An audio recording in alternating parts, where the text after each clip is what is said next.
指控被告人刘明刚犯抢劫罪一案。现在开庭。大家请看大屏幕。老板，这个多少钱？哎，站住！什么东西？你干什么？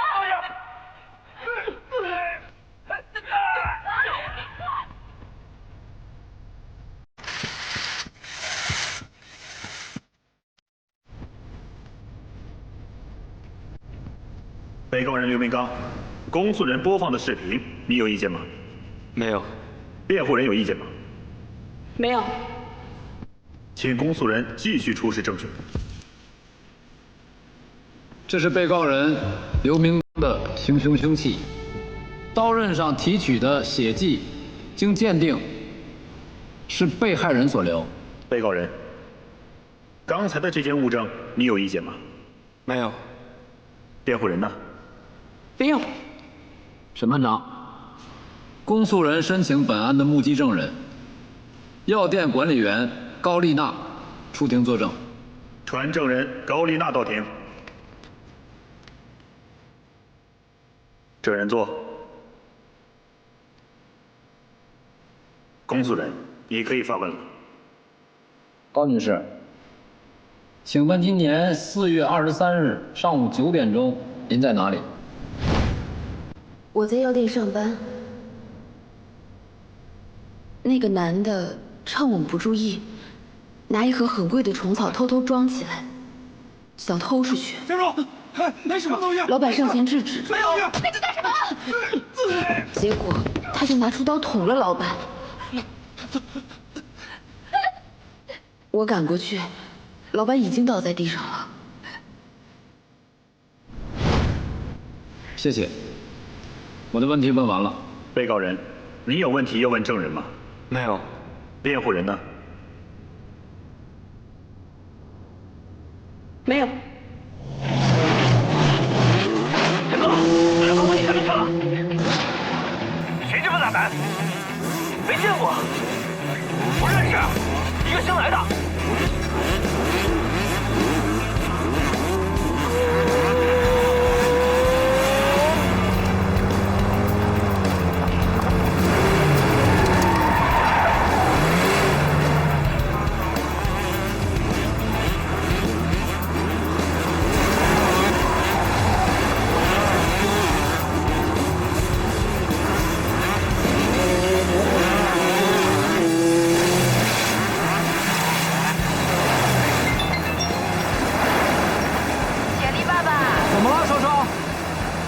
老高出差好多天，回来了到家换了身衣服就去开庭了，连人影都没见到。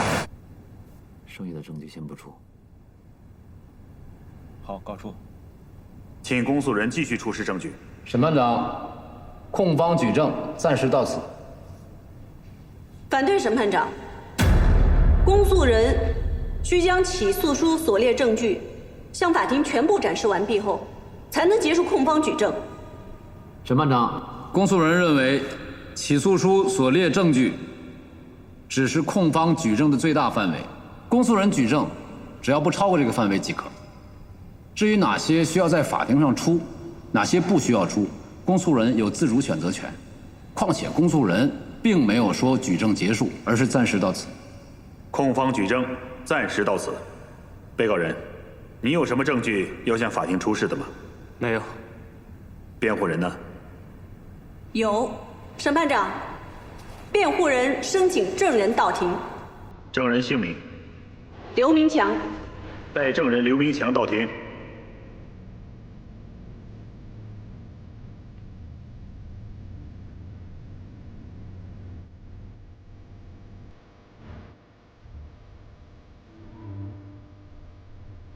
你是哥哥还是弟弟？弟弟。今年4月23日上午9点，你在哪里，在做什么？我和哥哥刘明刚去药店偷药。偷的是什么？虫草。为什么要偷虫草？我妈妈病了，想给她补身体。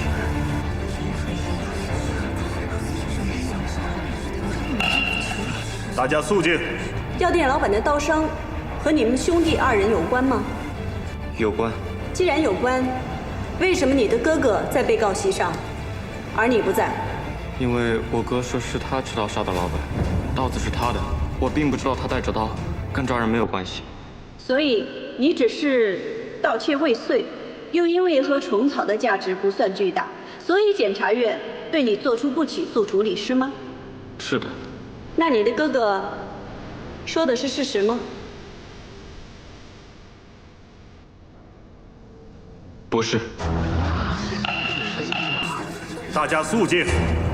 那事实是，摔倒的人是我哥刘明刚，炸老板的人是我刘明强，刀子是我的，我哥哥没有炸人。审判长，我弟弟糊涂，摔倒的是他，炸人的是我，我弟弟没有炸人，你们不要听他胡说啊！请被告人尊重法庭秩序，不要随意发言。请问公诉人有什么要提问的吗？证人刘明强，你知不知道你现在在法庭上的身份？知道，证人。证人如果违背事实作证，将会承担法律责任。如果人是你扎的，你将承担抢劫致人死亡的刑事责任，最高可判处死刑。如果人不是你扎的，要承担伪证罪的刑事责任，最高可判处7年有期徒刑。这个你知道吗？反对。审判长，公诉人在威胁我方证人。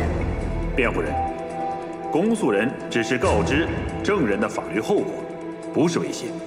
审判长，目前兄弟2人均称自己是被告，而杀人与对方无关。在这样的情况之下，公诉人根本就没有充足的证据来证明到底谁是行凶人。根据疑罪从无的原则，既不能判定刘明强犯抢劫罪，也不能判定其犯伪证罪。当然，刘明强的哥哥刘明刚的犯罪事实也不能确定。大家肃静。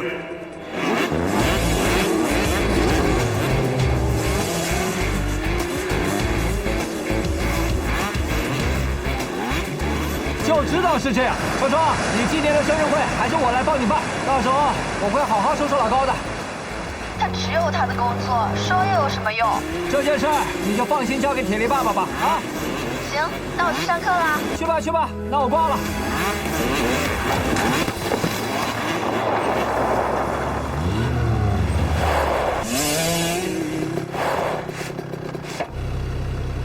没事吧？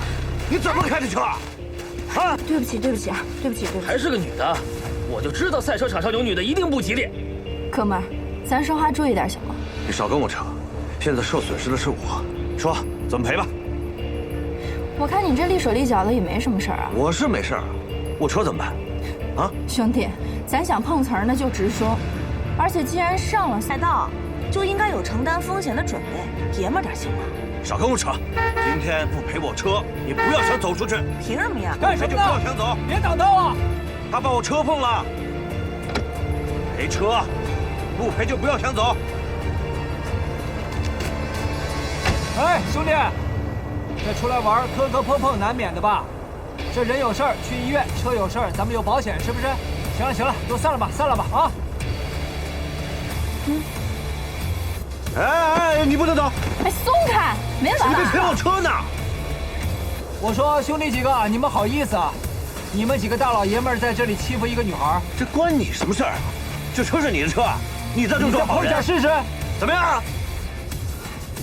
不是，有什么咱们不能心平气和在这聊吗？赔车，赔车是不是？赔车。聂亮，我赔你，可以了吗？赔呀！哎，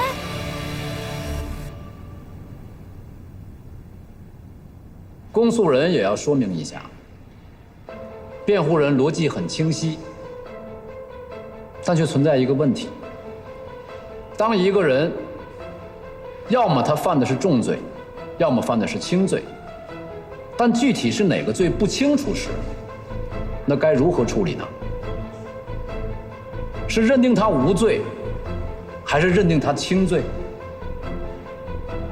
辩护人的逻辑是疑罪从无，这显然不符合我们相关的法律规定。正确的做法是认定轻罪。这叫行疑为轻，它是疑罪从无原则的上位原则。那不知道有没有考虑过行疑为轻的原则呢？今天法庭所讨论的，并不是刘明强要负什么样的法律责任。刘明强退庭。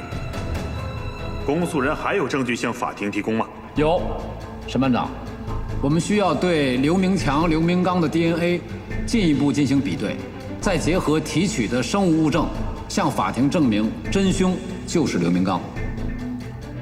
审判长，如果公诉人要做的是这项工作，那辩护人不同意延期审理，因为同卵双胞胎的 DNA 鉴定是无法区分开来的。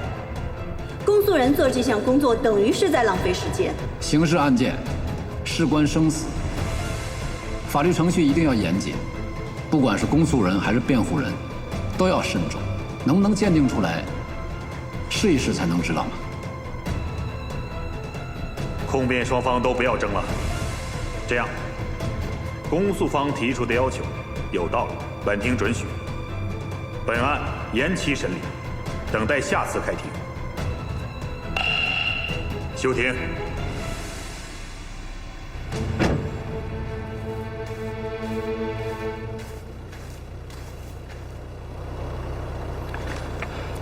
再添你2万，够不够？可以走了吧？走。行了，妹妹，没事了，走吧。哎，那个谢谢啊，不好意思啊，给你添麻烦了。那个我怎么把钱还你？哎，别走啊你！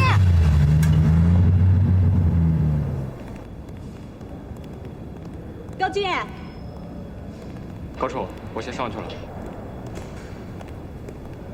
这回你赢的恐怕没那么容易了。我每次碰见你，赢的都不容易。不过我要提醒你啊，刘明强的翻供最好不是你做工作的结果。啊，我在你心目中职业操守就这么差呀？真的是他来找我的。临上庭之前，我反复跟他。律师和辩方证人的沟通不要告诉我，我只是提醒你。谢谢师哥的提醒。我爸下月生日，你来吗？叶老师过生日，哪次我忘过呀？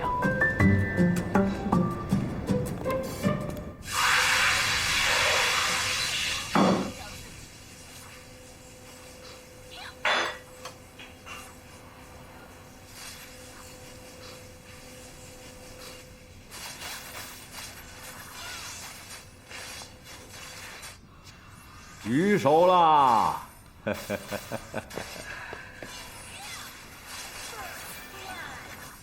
来，清蒸鲈鱼。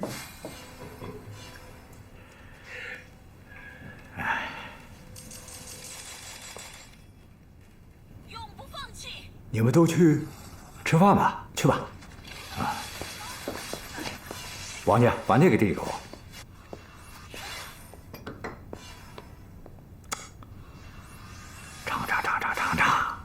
看看我这个技术有没有提高，跟你妈妈做的还差多少？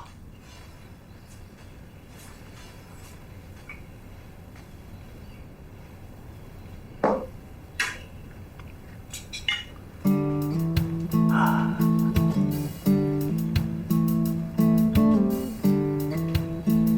味道怎么样？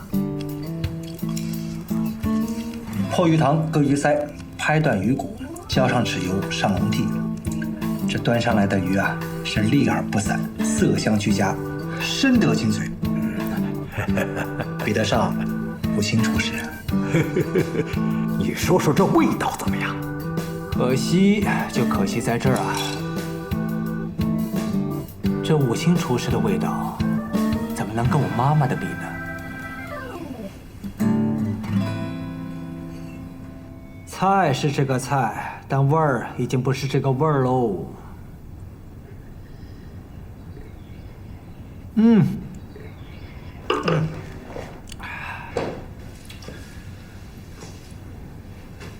还有啊，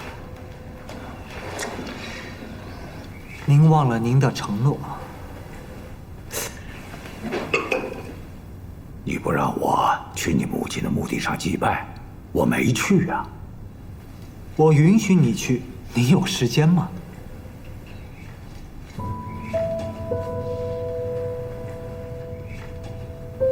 马月月杀人的事情已经让您忙得不可开交了吧？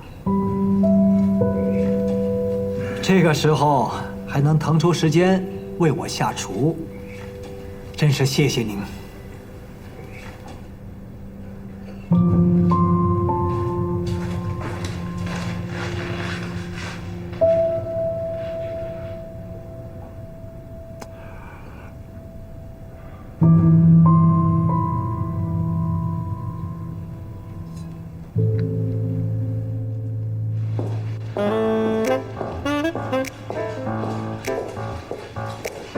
邓总早。走。邓总早。走。邓总，有位阿姨说想见你，等了您很久。您是邓律师吧？您是？邓律师，您一定要救救我的孩子。他们说你打官司从来没有输过，你一定要救救我的孩子。您先别激动好吗？他们说打官司需要很多钱，我现在已经把老家的房子抵押了，我这有10万块。邓律师，你只要能让我的孩子不要坐牢，帮我打赢官司，我全都给你。这位大姐，是这样子的，我们这儿的代理费不低于20万，您要不要考虑一下法律援助？或许不需要花这么多钱呢。帮我送一下大姐。好，阿姨，您。邓律师，哎，您起来，您先起来，帮帮我吧！您先起来说话。以后让我做什么我都愿意，只要让我孩子不要坐牢。起来，起来，他是冤枉的。坐，来这儿坐，好好说啊。邓律师，这么说你答应我了吧？我还不知道是一个什么样的案子呢。是这样的，要不您看这样，您留个联系方式，回头我们找个时间，好好聊。我这边手上还有其他的案子，占用了别人的时间，对别的客户也不公平，对吧？好，您留下联系方式。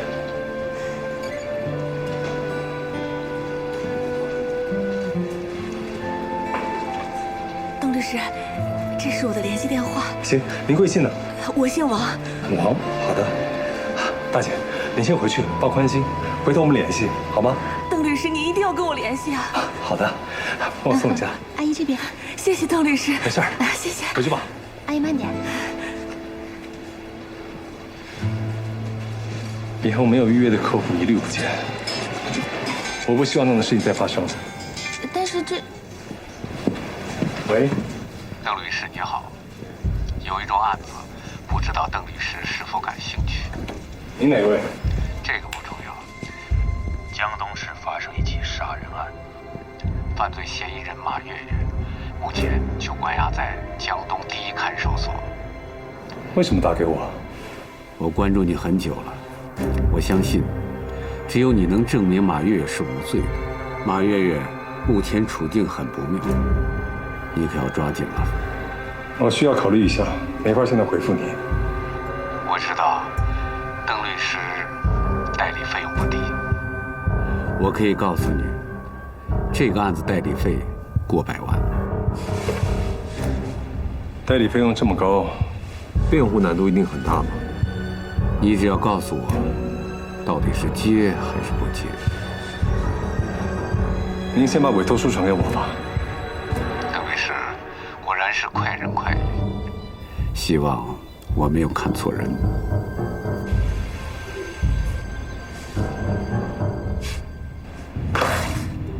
马月月故意杀人案，与您、与我、与江东集团都毫无关系。我要掉以轻心，这件事情必须迅速解决。您放心吧。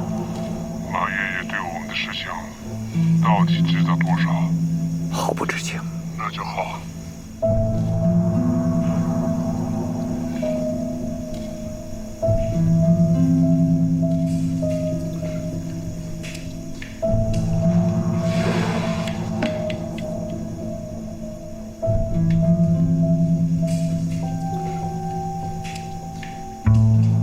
看到没有？向我施压了。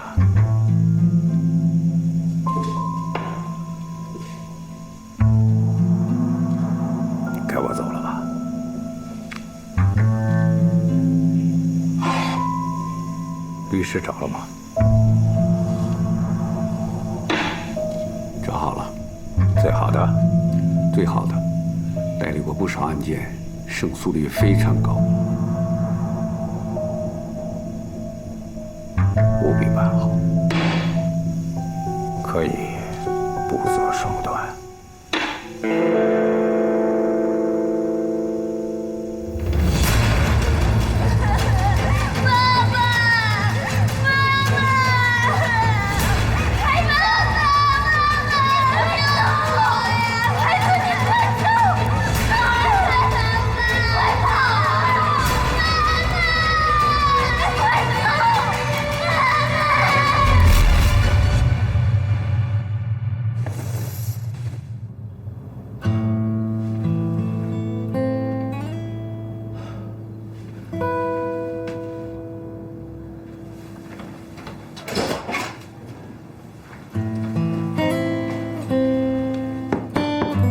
双儿，起床了。小双，起床，已经7点了。你起来以后洗漱，我做早餐，10分钟以后开饭，有煎蛋和牛奶。你还想吃什么？告诉我。小双，爸爸进去了。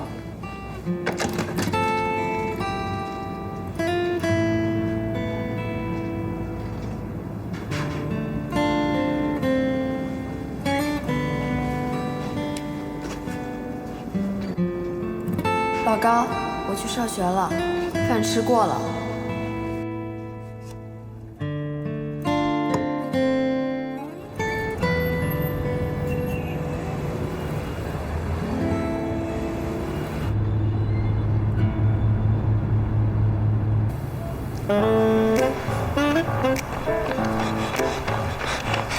站住！抓小偷！抓小偷！别跑！别跑！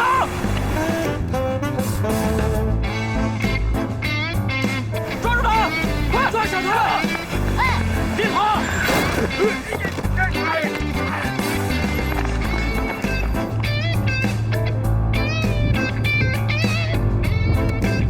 快检查一下，看有没有少东西。谢谢你啊！没得。以后还需要您到派出所配合一下调查。哦，我是检察官助理，以后有什么事情需要调查的，就到检察院找我。我叫付小柔。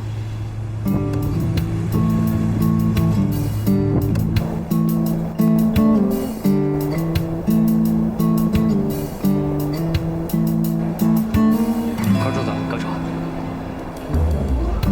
高处早。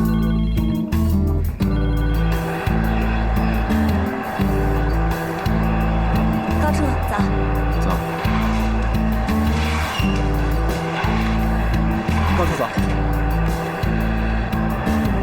高处，这是陈检察官留下的案件卷宗。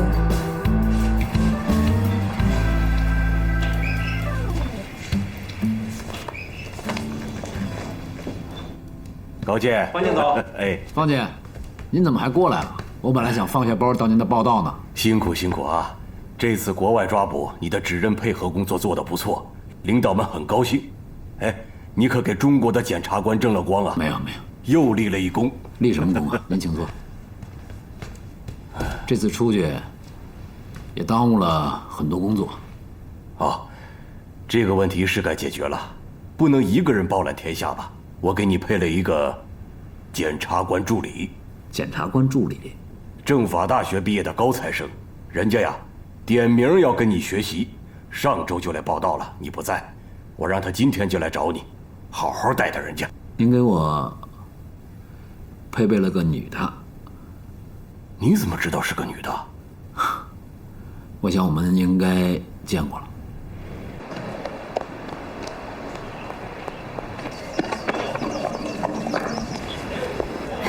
哎，请问你找谁？啊，你好，我是来报道的，请问高健出场在几层？在5层。谢谢啊。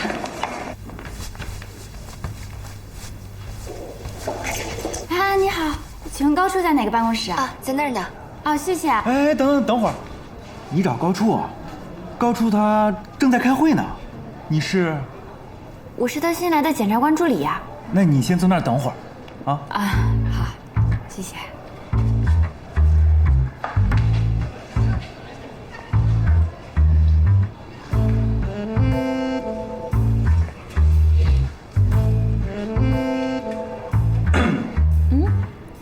怎么没有高处的照片呀？那高处是高级检察官，怎么可能在这儿呢？哎，看见我了吗？我看见了吗？张小波也是检察官，你记住了啊。你是高处粉丝？是啊，我知道他很多传说的。前不久破获那起持枪抢劫杀人案，那个犯罪嫌疑人戴着面具作案，被抓了以后还拒不认罪。还是我们高处看了录像以后，发现他冲着工作人员大吼大叫，就在柜台上找到了他的脱密星子，固定了证据。还有他上……等会儿，你这都听谁说的？我们学校都这么说呀。他在我们学校可是风云人物。这是传说。传说？那实际上？实际他，哎，他有外号，叫鬼见愁。鬼见愁？待会儿你就知道了。哎，他完了，来。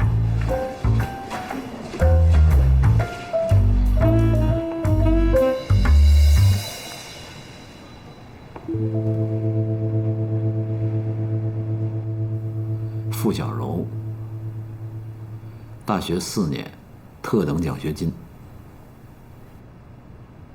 毕业考核成绩全优。全省公务员考试第1名，司法考试高分。进检察院，点名要进我的检察办公室。不过见面不如闻名。为了抓住罪犯，把自己摔下车，行事鲁莽且不懂自保。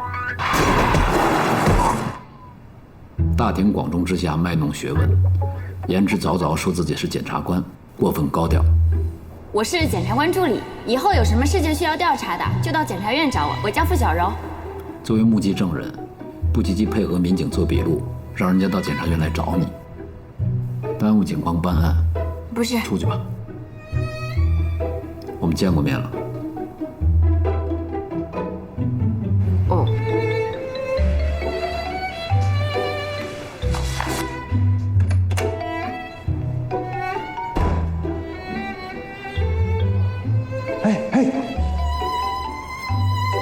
哎，小同志，这么快见完了？连句话都不让我说。你可不是第一个在高处这儿碰壁的。来，喝点天然水，别生气啊！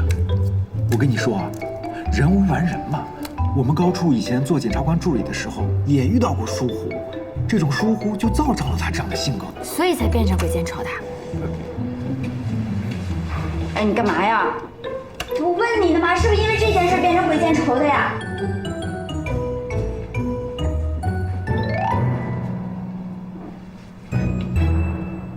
你不觉得鬼见愁这个名字很土吗？我让你出来是干嘛的？反思自己的行为。反思不在工作时间。张小波，到。这是我的检察官助理，把陈检察官留下的卷宗拿给他看看，熟悉一下案情。立刻去办。是。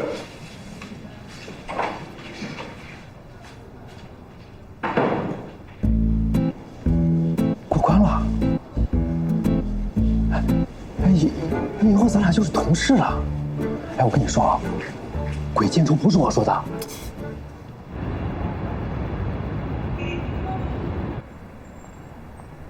邓总，委托手续已经办好了。这个案子介入的时间晚了，现在要争分夺秒，尽可能掌握所有的情况。这个案子我们一定要接吗？这个案子值得做。我看过卷宗，马月月的确承认自己撞被害人致死。但是被害人是不是因为车祸致死？警方虽然有初步的意见，但是依然存在疑点。可我总觉得这个案子胜算的可能性不大。找上有难度的案子，才能够让自己快速成长。我有预感，这个案子会让我们一举成名。你准备一下，马上跟我去看守所。是犯罪嫌疑人马月月，被害人也就是死者杨天。案发时间是2016年4月12日晚11点30分。同年4月13日，马月月主动投案自首，由江东市公安局执行拘留，因案情复杂，延长刑事拘留期。4月20日，经江东市人民检察院以涉嫌故意杀人罪批捕，本案由江东市公安局侦查终结，于目前移送本院审查起诉。犯罪动机是什么？经公安依法查明，犯罪嫌疑人马月月和被害人杨天属一家公司的高管。马月月长期与杨天关系不和，逐渐导致怀恨在心。犯罪过程：2016年4月12日，犯罪嫌疑人马月月约被害人杨天在江东市铁东区新奥新停车场会面。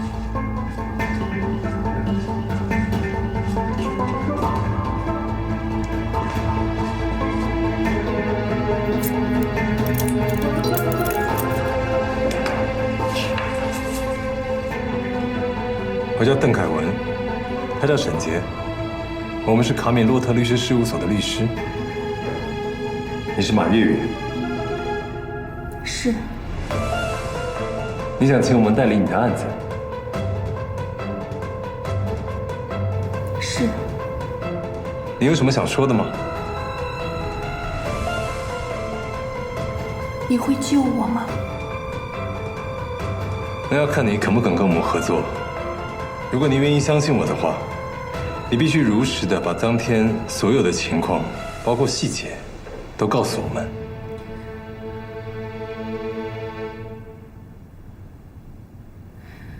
那天我约杨天在停车场见面，我们这是最后一次。最后一次，我同意了吗？是你答应过我的。证据在我的手里，我什么时候叫你过来，你就得什么时候到。杨天，你也太过分了，我还有家庭。跑到这儿来跟我谈家庭？你跟别人在一起的时候总不谈家庭。不是。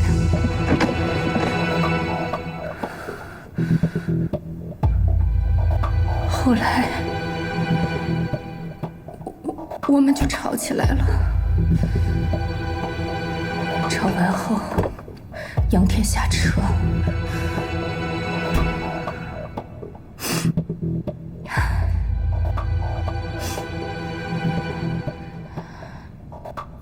他在车外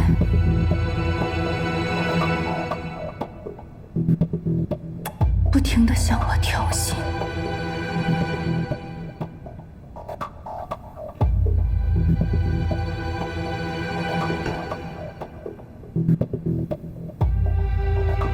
看着他，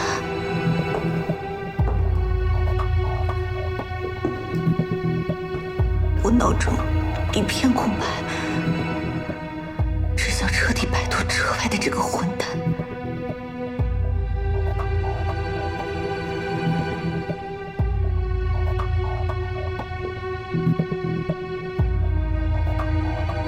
厌恶、耻辱、愤怒，我控制不住自己的身体。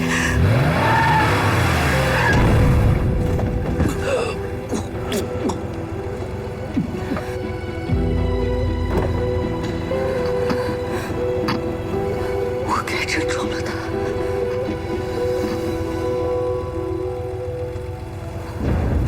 我很害怕，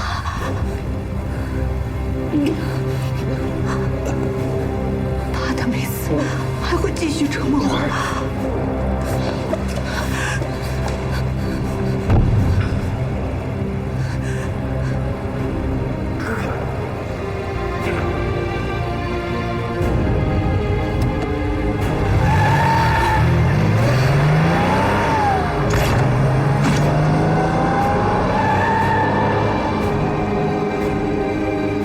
对杨天进行2次碾压，并随之逃离现场。停车场看护人员孔令新巡查时发现了受伤的杨天，拨打了120电话。之后，杨天被送到江东市医院救治。杨天经医护人员全力抢救，仍在4月13日凌晨5点钟死亡。这是法医出具的鉴定意见，证明杨天生前因车祸2次碾压，导致头部、肾脏、肝脏等多处器官受损而死亡。马月月多次接受公安机关审讯时，供述了犯罪事实。经公安机关依法调查，根据已有证据判断，他涉嫌故意杀人罪，罪名成立。这个案件经过网络发酵，现在已经成为我们江东市乃至全国的新闻热点。副总经理撞死总经理，已经成了社会焦点，引起社会的广泛关注。现在大家都知道这个案件的重要性了吧？知道了。我们的任务呢，就是完整的梳理一下这个案子。行了，干吧。好。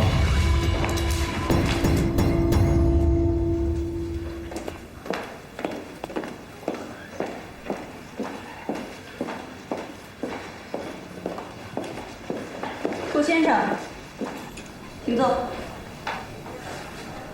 没想到叶律师这么漂亮啊！顾先生这么说，是在夸我吗？此话怎讲啊？您夸一个女律师漂亮，无疑是在贬低她的智商。有什么事请说。啊，还是我起诉我老婆离婚这个案子。我想我已经说过了，我不给打女人的男人做离婚代理。我是相信你的能力，才一定找你的。我知道，只有你能够解决这个问题。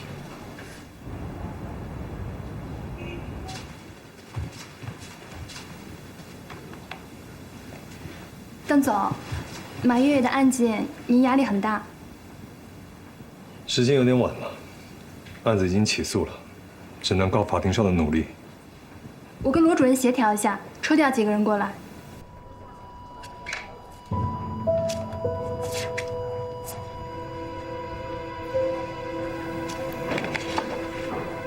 2根肋骨骨折，再加上体表的多处淤青和挫伤，达轻伤标准，或者很有可能你会构成故意伤害罪。不会吧？很轻，我就是用拳头小小的教训了他一下，轻伤没错。顾先生，就算是轻伤，那也触犯了刑法。但如果他执意要司法机关依法惩处，他敢？他敢。您的妻子刚刚离开律所，我现在是他的代理人，我已经建议他去公安机关报案了。我有一个合适的人选。什么人？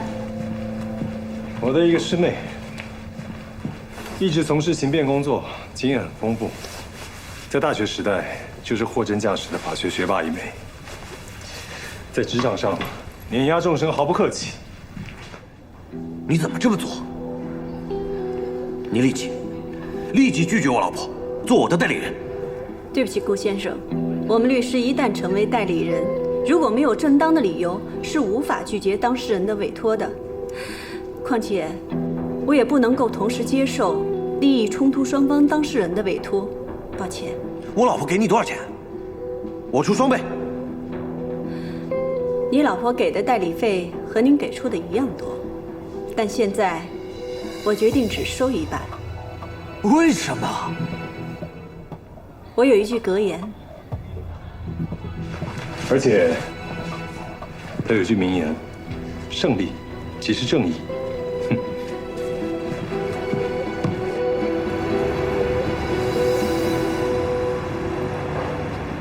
马月月案这么着急，这高处让我去案发现场干什么呀？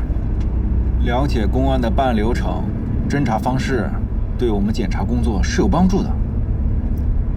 哎，我觉得啊，高处是在考察你的逻辑思维能力。这案子还没破吧？应该还在侦破的过程中。有时候咱们检察院也会提前介入，第一时间介入到侦查活动，专门针对命案的。高检院不是提出了补诉议题、提前介入的改革吗？咱们院啊是试点单位，所以咱们检察院的公诉处可以从案发刚刚开始就介入，然后呢，批捕、起诉、出庭监督，一竿子查到底。私下做了不少功课呀。哎，前面快到了。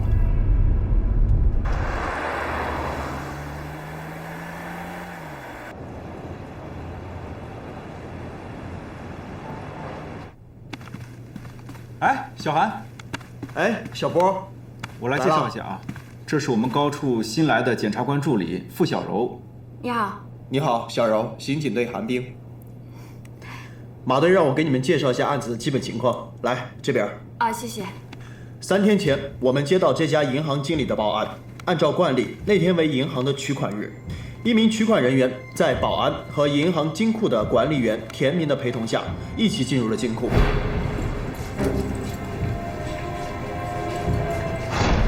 2人用密码和指纹打开了金库的最后一道门。当他们打开最后一道门的时候，被2名持刀蒙面劫匪当场抢劫。这是第1名死者，身中7刀，流血过多，导致当场死亡。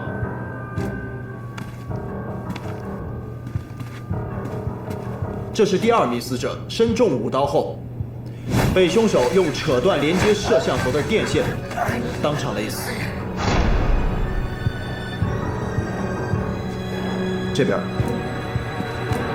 这是第3名受害者，是银行金库管理员田明，身中3刀，流血过多，当场昏迷，现在正在医院抢救。根据核实，银行的200万现金和300块500克的金锭，现在下落不明。这些就是这个案子的基本情况。还有没有留下什么其他痕迹？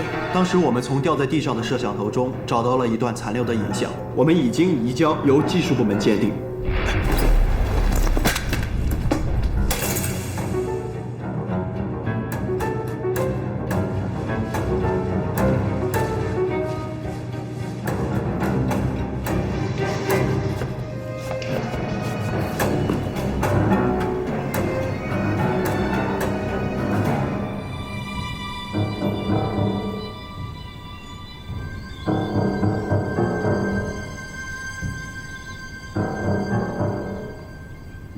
通过这段视频，我推理，因为外人是不可能知道监控系统电线藏在钱柜里的，所以一定是田明勾结2个蒙面人作案。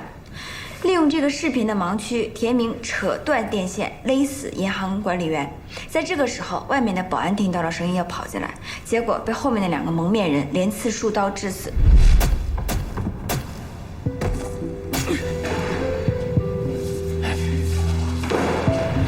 可是没有想到，2个蒙面人想独吞财物，临时变卦，向田明刺了数刀。凭什么？玩命的是我们2个，你凭什么赢一半？没有我，你们谁也别想出去！别跟他废话，做了他！你这是对田明身受重伤的一种推理。你的推理性不错，但是推理只是逻辑分析，真正的答案还需要从证据当中去找。再仔细看看画面。我已经看了很多遍了。你觉得这里面没有问题吗？没有啊。你仔细看看墙面。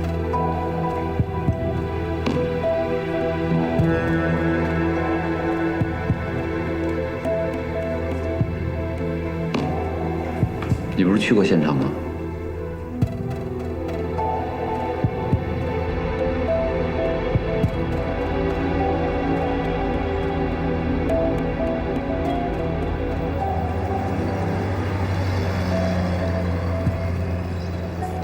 我难道遗漏了什么？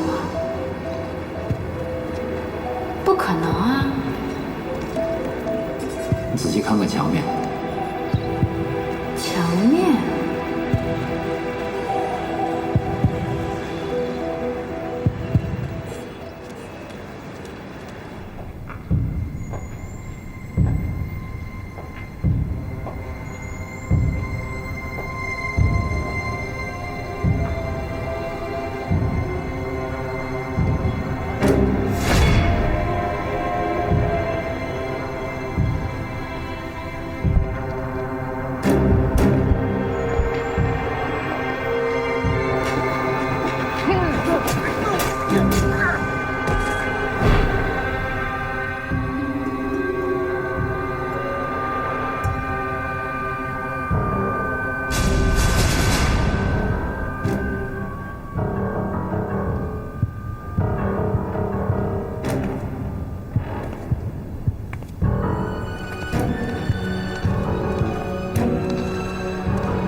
拿了钱赶快走啊！说好了，你们2个一半，剩下一半是我的。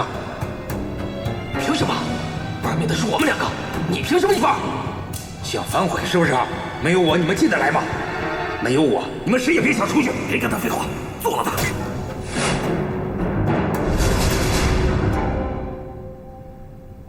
墙面。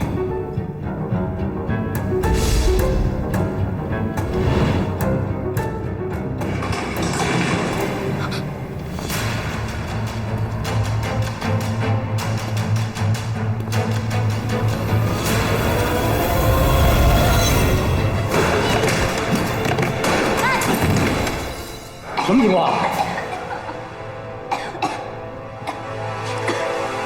你谁啊？在这干什么呢？我是检察官助理付小柔，你是谁啊？这是我们刑警队马队，马立行。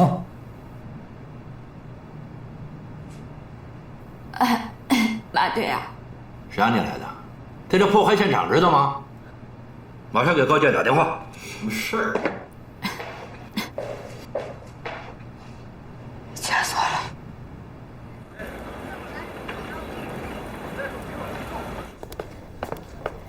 你知道顾先生每年给我们所带来多少收益吗？啊，你这样对待他，又伤感情，也减少你的收入和我的收入啊！第一，我和他之间根本没有感情，谈不上伤害。第二，一个律师的眼中不能只有钱。你给我站住！好，你不爱钱，你高尚，你可以分文不取的为委托人辩护，可是我们律所耗不起啊！你现在又把大客户得罪了，你这有违律师合伙人的素养啊！我宣布拒付此前所有你代理案件应得的律师费。既然是应得的，为什么要拒付？我不跟你玩文字游戏，叶子琪，我告诉你，你在我的律所就得遵守我的规矩。你去跟顾太太说，我们已经代理她丈夫的案件，你不能再代理她的案件了，否则我开除你。我现在正式通知你，从今天开始，我离开你的律所。叶子琪，你公然违反合伙协议，我要告你。太迟了，我已经起诉了。从我加入律所到现在，所有的律师代理费全部都没有兑现。做好心理准备，赔一大笔钱吧。我一直忘了告诉你，其实你不适合打领带，知道为什么吗？脖子太短，最适合你的是一根上吊的绳子。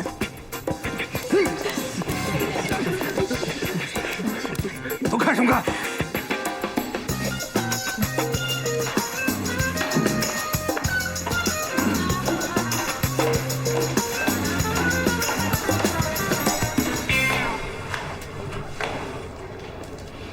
凯文，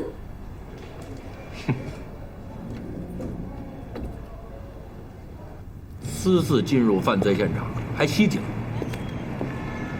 哎，高处怎么了？亲自登门赔罪，那得点好的。是啊，看你精神状态挺好的，不像受伤。我这是内伤，挨一大包。你的人下手也太狠了。来，那个酱牛肉，几点羹？来个清蒸鱼，再要份鸭肉。你去。哎，你干嘛去了？还不都赖你？这案子换什么公诉人呢？我心里没底了。昨天晚上复查，看看有什么破绽。目无尊长，大尾包。我学生，干嘛还要尊重你呀？这不请你吃饭了吗？护犊子！谁让你去现场的？案发现场不能破坏，这规矩你不懂吗？没事儿，证据都固定完了。拿几瓶水去。好嘞。说说，发现什么了？田明是意外受伤，可是，在金库的墙面上发现了血迹，但在监控上却没有发现血迹。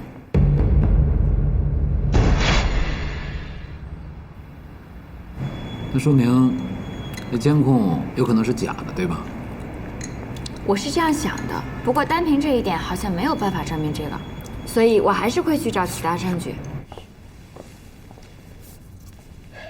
小师妹，你有考虑过来我们律所吗？已经有无数律所向我伸出橄榄枝了。介绍一下贵律所的情况吧。我们有37名律师，去年人均收入超过同样规模，甚至规模更大的律师事务所，在江东市排名第1。我们只接受3种类型客户的委托：有潜力的大公司、银行，以及花钱不心疼的老板。换句话说，你们的律所只接受出得起钱的大客户。哎，但即便如此，我们固定每年淘汰10%的客户，为的是日上日高。到你们律所多长时间可以成合伙人？10年，每周工作80个小时的10年。虽然辛苦，但是你会发现，当上合伙人，一切都值得了。我们律所的合伙人，每年挣7位数以上，50岁之前，你就能实现财富自由。我在这家律所待了7年，前2年我的工资已经超过了7位数。但是你干得不开心。我调查过了，你现在的律所，律师的跳槽率是28%，这个数字在卡米洛特是0。最近3年，没有一个律师离开卡米洛特。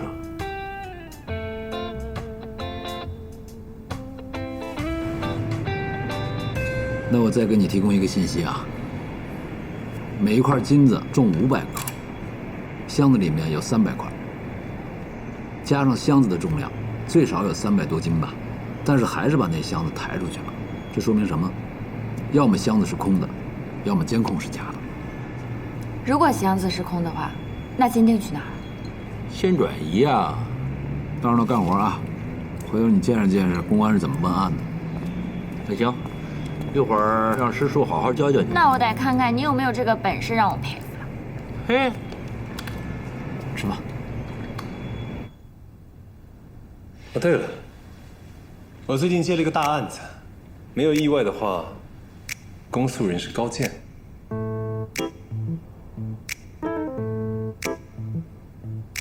什么案子？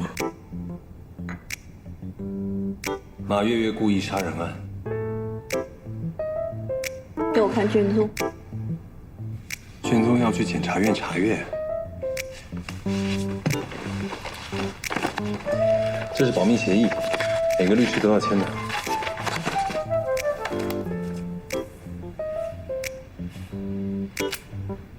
你怎么这么有自信，能说服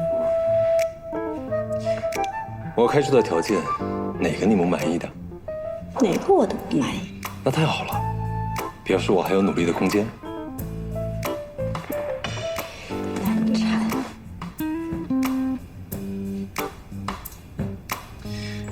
严守秘密是卡米诺特最基本的规矩，每一个受聘的律师都受过训示，快嘴快舌乃万恶之源。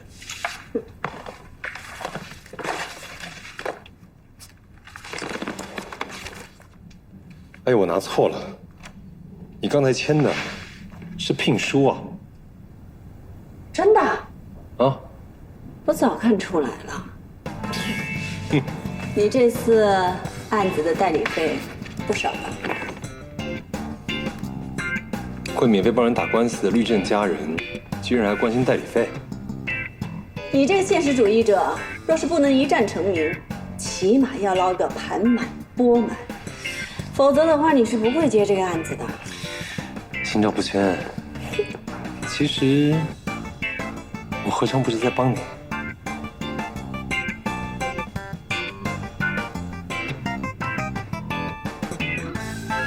你别以为你很了解我，你不是有自己的训示吗？什么？快嘴快舌，乃万恶之源。Cheers。欢迎。请多关照，老板。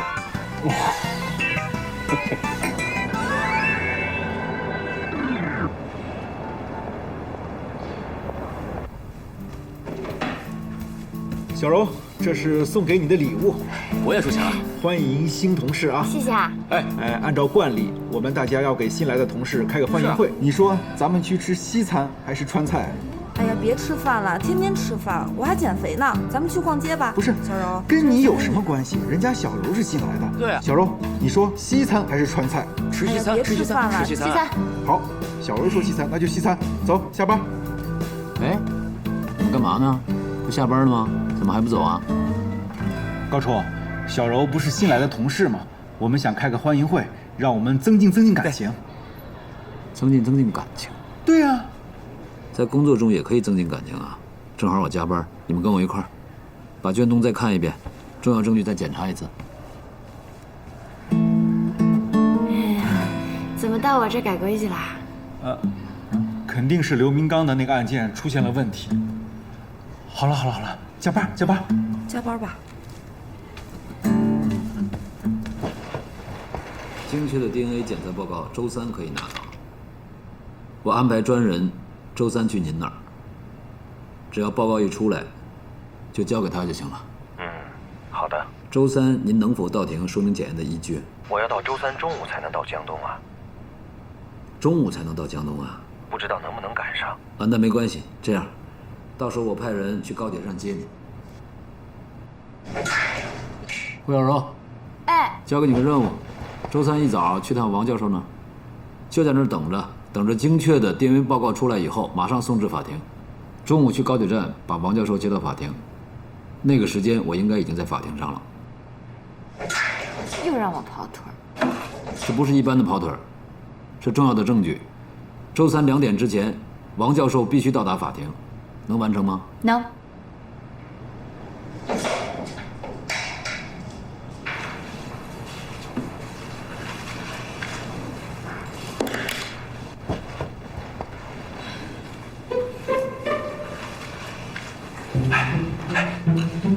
恭喜你啊！你已经经过层层考验了，可能已经被鬼界中信任了。可能被信任是什么意思？就是说你已经通过了他的最初测试，接下来的道路会很曲折。好耶，加油吧！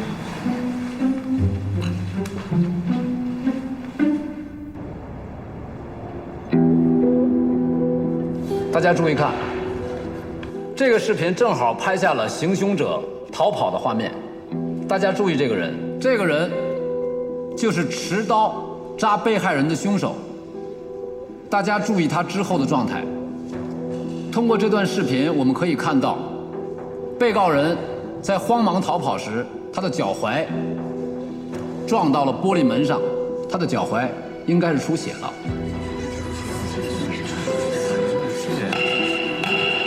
肃静。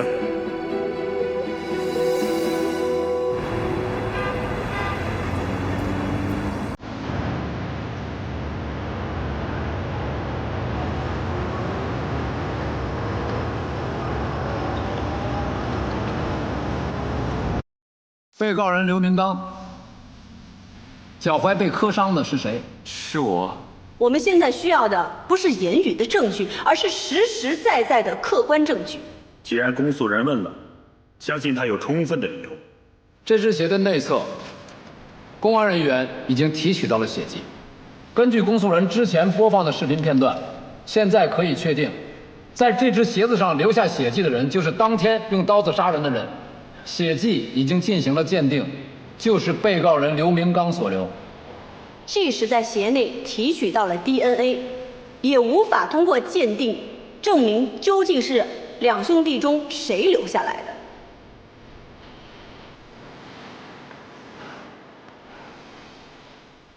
公诉人要补充什么证据吗？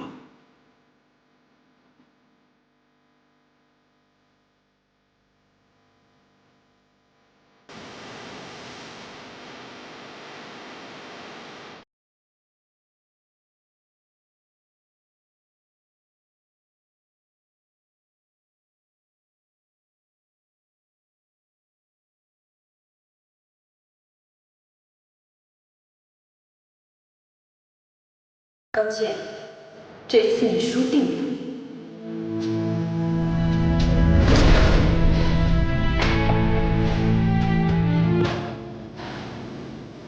审判长，公诉人申请出示新的证据。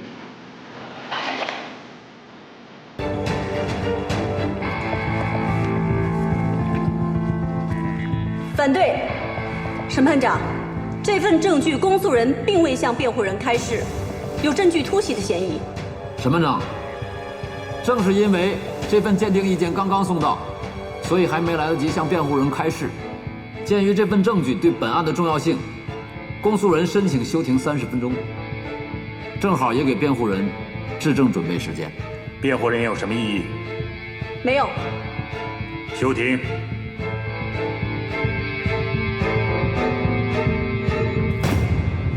审判长，鉴于公诉人给出的这份鉴定意见非常专业，辩护人认为有必要请鉴定人出庭向我们解释一下这份鉴定意见的依据。公诉人对辩护人的请求，你有意见吗？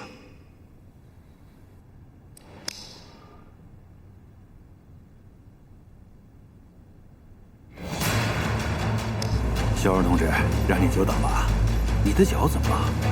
没事，老李，麻烦开快点。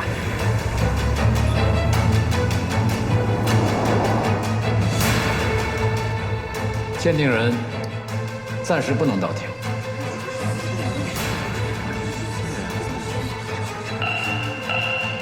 大家肃静。审判长，辩护人认为，在鉴定人无法出庭解释的情况下，这份证据不应被采信，同时也请合议庭对该证据不予采信。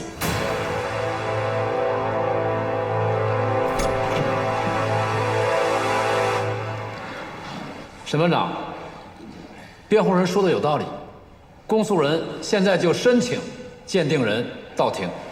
传鉴定人到庭。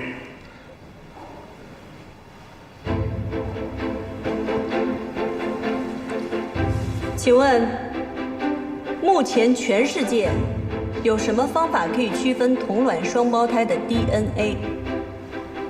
没有什么方法可以区别，但是它并不等同于同卵双胞胎就不能够被区别。不好意思，我不太清楚你的意思，能不能给我们解释一下？我给你举个例子，你和你的妹妹买了2条完全相同的裙子，一人1条。在刚买来的时候，这2条裙子是一模一样的，你们也分不出来。但是过一段时间以后，你的那条裙子由于是水洗，有点缩水了，而你妹妹的那一条一直是干洗，它没有缩水。从此之后，这2条裙子即使看着很像，但是你们却可以轻松地把它辨认出来。我们从犯罪现场2个兄弟的 DNA 里面进行了更深刻的分析，发现刘明强的 DNA 基因片段中出现了突变，而刘明刚的却没有。这只鞋子上面的血迹提取物中检测到的 DNA 并没有突变，所以它无疑是刘明刚的。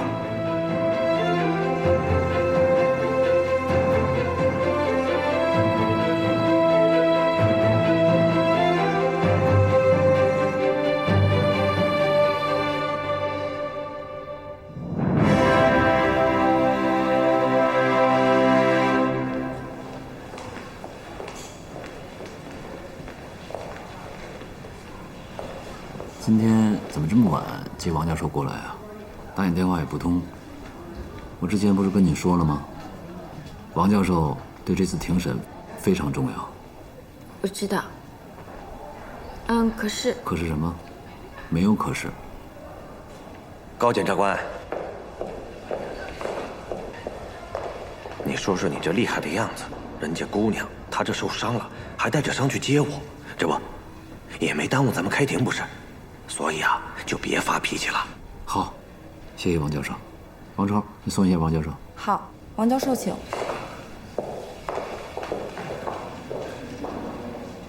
上哪儿了？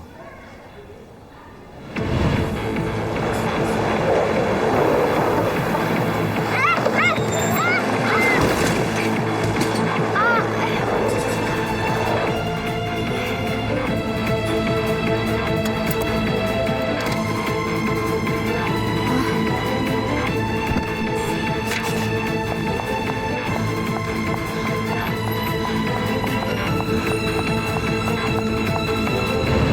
是。张小波，你带付小柔马上到医院去，检查一下脚踝。啊，好。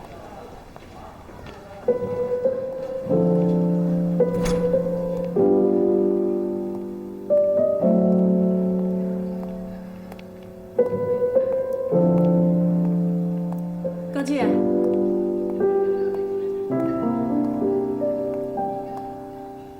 我又输了。我赢的也不轻松。按理说，输了的人不应该提条件，但你也知道，他们两个兄弟偷补品是为了母亲的身体。现在如果两个兄弟都进了监狱，多病的母亲谁来照顾？我能理解，你是出于道德同情，想帮他们。但是情是情，法是法，这个你也应该清楚。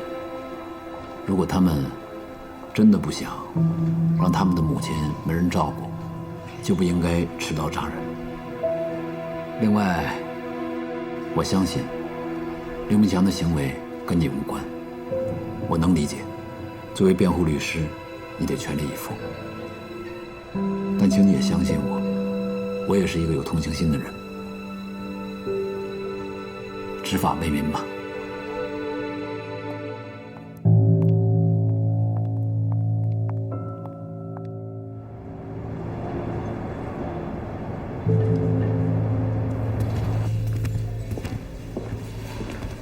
哟，高处来了！哎，鼓掌欢迎！哎，上来，找你有事儿。马月月的案子你接手了？陈检察官辞职了，我来向你了解一下案子案发经过。全力配合。何姐，银行金库案很快就结案了，对嫌疑人的审问让小柔跟着一起参与点。没问题。太好了。来，坐吧。有什么要了解的？首先，当时案发的时候，你们是怎么锁定马月月的？根据死者杨天当天的活动情况为线索，查找谁有可能和死者有交集，尤其是最后接触过死者的人。下一步就是犯罪动机。死者杨天平时和谁有矛盾啊？谁有谋杀他的可能啊？通过这些线索，我们锁定了马月月为最大嫌疑人。就是确定他是嫌疑人，是案发后的第几天呢？第2天就锁定了。正准备抓捕的时候，他就投案自首了。叶律师您好，我是来接你的，很辛苦。不用，这边。我是邓律师的秘书。我知道你叫沈杰，今年刚毕业1年，就做了邓律师的助手。听说你很有能力。谢谢您。您这边请。那您是先休息还是这边用餐？帮我点一份牛排，5成熟，1杯美式咖啡。记住我咖啡的糖只放2/3糖。叶律师好。叶律师，这边是邓律师的办公室，您的在这边。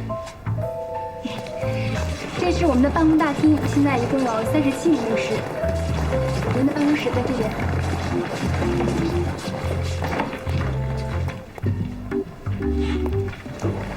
怎么样，还满意吗？我喜欢的书都已经摆上了，不错。把这个绿植换成水培的，在我的办公桌上，在那个地方再加一盆。我喜欢有生气的地方。好的。还有马月月的案子，全部的卷宗20分钟之内必须出现在我的办公桌上。哦，好，明白。记住是全部。好的。以后不要称呼你，称呼你。啊，记住了。好的，那你先休息。邓律师。叶律师来了。来了。这个叶律师好强的气场啊！职场精英的共性啊。不过，他也是有弱点的。什么弱点？从案发到第2天，他投案自首，他去哪儿了？他做了什么？卷宗中没有体现。他自己供述，犯罪之后去了海边，一直在纠结是否要自首。他只是认罪，其他的什么都没交代。马月从案发到投案的行踪，我还是有所怀疑。这个期间他去哪儿了？见了什么人？做了什么？这案子不起诉了吗？马月月认罪态度也挺好的，你觉得有问题啊？你查一下吧，查清楚了我心里踏实。行，你说查就查。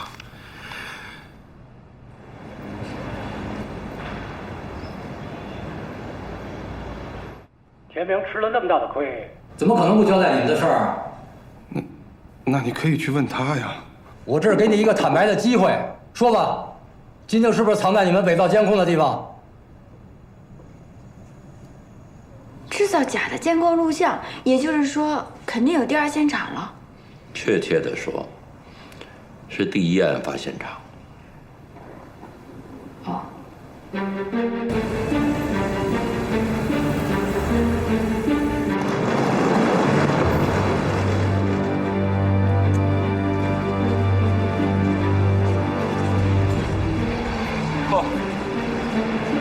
够下本了你们，啊！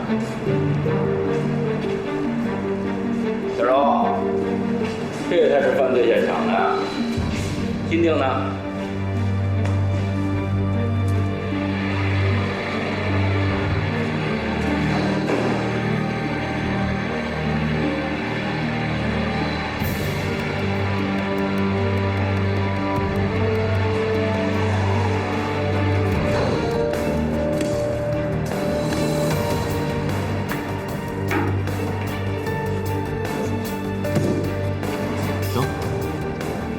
回家了，去。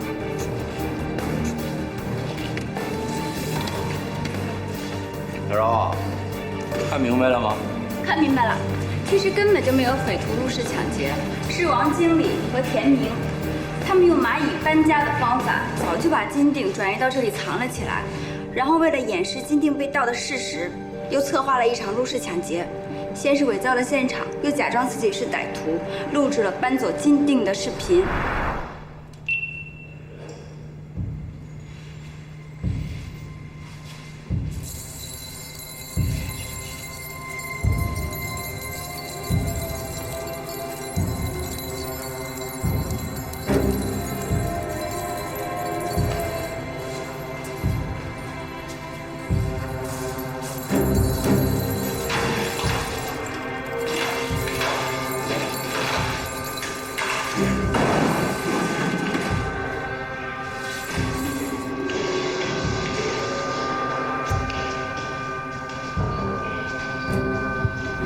最后再扯断金库监控的连接线，毁掉了真实犯罪过程的监控录像，混淆视听。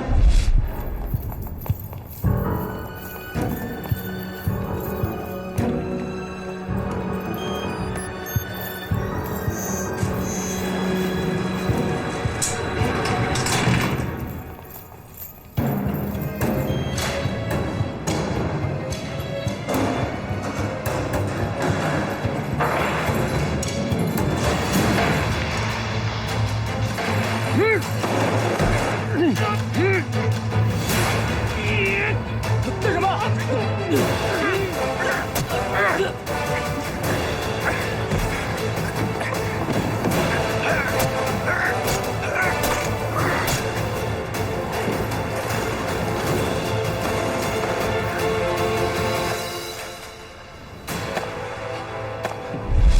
已经不错了，在现场溜达一圈，就能发现是熟人作案，比张小波强多了。一个检察官初来乍到的，要都像高健那么聪明，侦查你们也一起干了得了，让我们公安干嘛呀？嘿，我给你上的第一课就是眼见是实，耳听是虚；第二课就是告诉你，眼见也未必是事实，懂了吗？嗯。王经理，你说，你跟田明是一条线上的蚂蚱，你为什么杀他呀？我觉得这种事儿，少一个人知道，便多一份安全。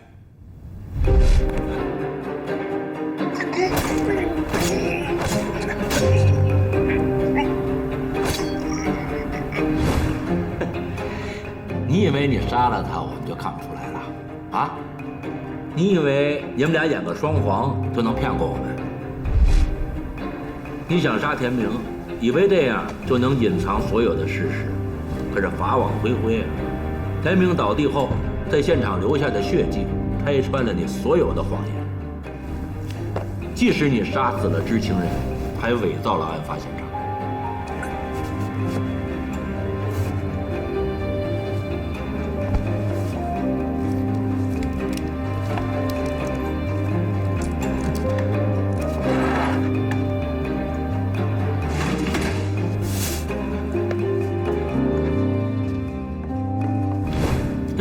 太天真了。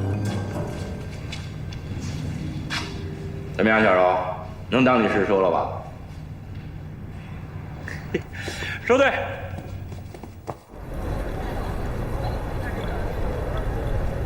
银行金库抢劫案查得怎么样？挺顺利的，马立雄他们已经破案了，嫌疑人也已经到案了。傅小柔参与了吗？参与了。怎么样？胆大心细，证据审查能力强，逻辑推理能力也不错，可用。给你配个助手不容易啊，好好的带一带。嗯啊。